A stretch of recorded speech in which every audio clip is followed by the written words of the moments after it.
In the early 19th century, as Europe trembled under the thunder of revolution and empire, one kingdom in the north made a decision so radical that it would quietly reshape its destiny for centuries to come. This is the story of how the Swedish monarchy, one of Europe's oldest royal institutions, did something almost unthinkable. It replaced its royal bloodline, not through war or assassination, but through deliberate choice. At the center of this transformation stands a surprising figure, Jean-Baptiste Bernadotte, a soldier of Napoleon Bonaparte who would become the founder of Sweden's current royal dynasty. To understand why Sweden made such a bold move, we must step into a continent consumed by chaos.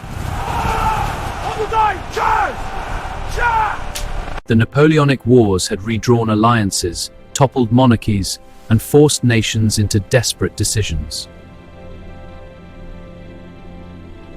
Sweden, once a powerful Baltic empire, had already begun to decline.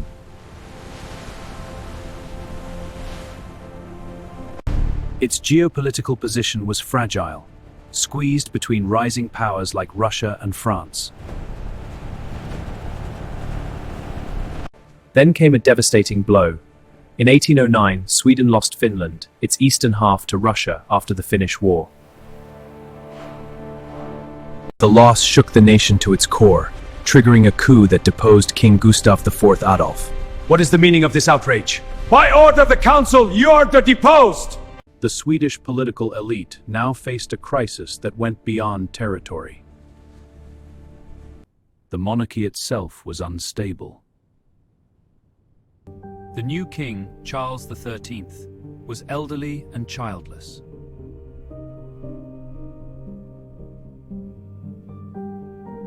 Sweden needed an heir urgently.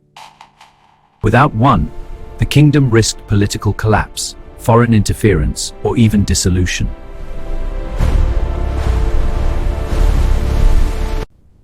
The stakes were existential. At first, Sweden turned to a more traditional solution. In 1810, the Riksdag, the Swedish parliament, selected a Danish prince, Prince Charles August of Augustenburg, as heir. But fate intervened. Only months after his arrival in Sweden, Charles August suddenly died under mysterious circumstances during a military exercise. Rumors of poisoning spread like wildfire, fueling unrest and even riots.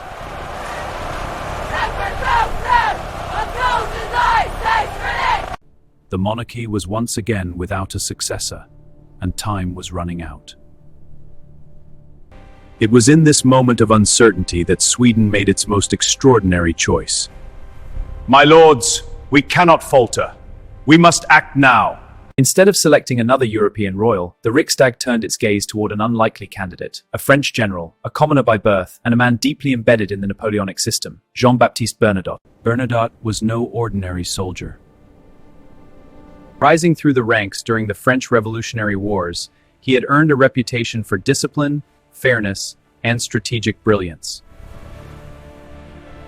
He was also known for treating Swedish prisoners of war with unusual kindness, a detail that would later play a surprising role in his selection. By 1810, Bernadotte had become a marshal of France and one of Napoleon's most trusted commanders. Yet he was not of royal blood.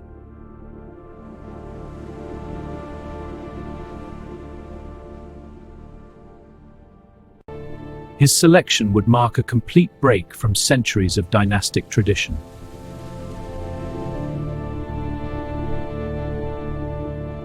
Why would Sweden take such a risk? The answer lies in a combination of pragmatism, desperation, and geopolitical strategy. Sweden needed more than a symbolic heir.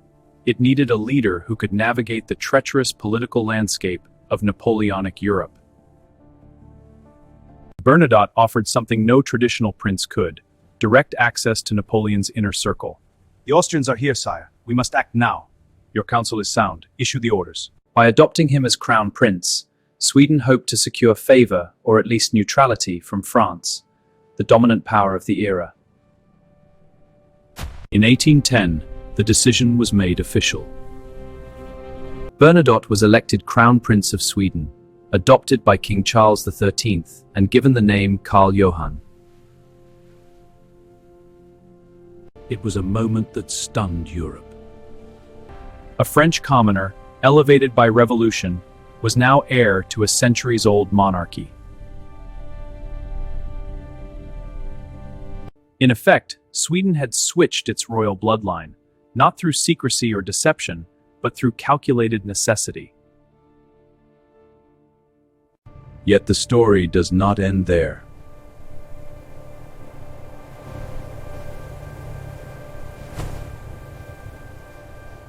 What makes this transformation even more fascinating is how Bernadotte used his position. Gentlemen, observe this flank. Our strategy hinges on this deception. We will outmaneuver them.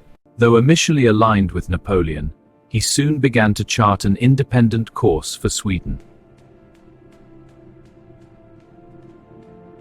By 1813, he had joined the coalition against France, playing a key role in the defeat of his former emperor.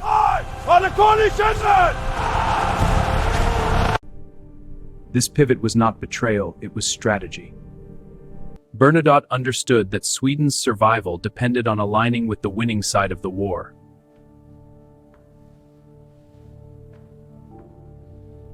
Under his leadership, Sweden secured a new union with Norway in 1814, compensating for the loss of Finland.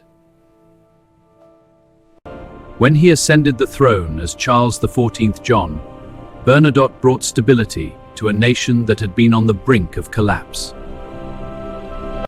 His dynasty, the House of Bernadotte, continues to rule Sweden to this day, including the current monarch, Carl XVI Gustaf. So was this truly a secret switch of bloodlines? Not in the sense of hidden conspiracies or shadowy plots.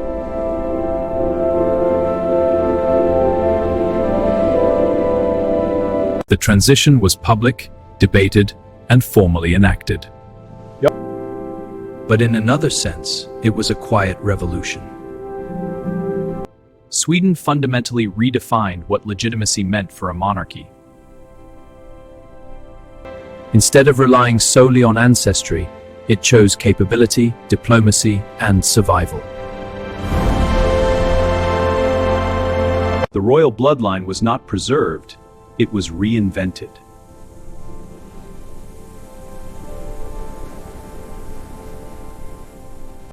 This decision also reflects a broader shift in European history.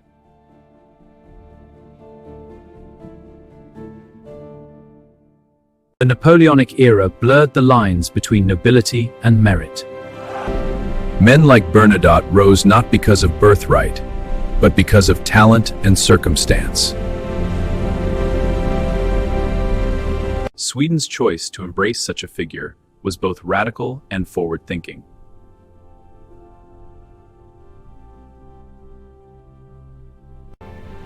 It allowed the country to adapt in a time when rigid traditions could mean destruction.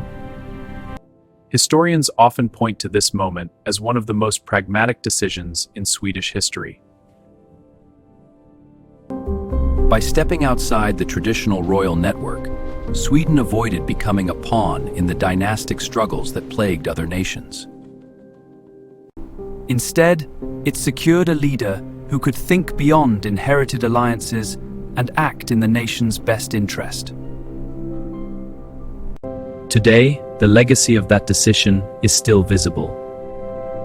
The Swedish monarchy is one of the most stable in Europe, and its origins trace back not to ancient royal blood, but to a French soldier who seized an extraordinary opportunity. It is a reminder that history is not always shaped by tradition. It is often shaped by bold choices made in moments of crisis. As you reflect on this story, consider the deeper question it raises. What truly defines a ruler? Bloodline or leadership? Sweden answered that question over 2 centuries ago, and the impact of that answer continues to echo into the present. And now, looking back at this remarkable turning point in history, imagine standing in that moment, when a nation chose to rewrite its future. Would you have trusted a foreign general to become your king? Or would you have clung to tradition even at the risk of collapse?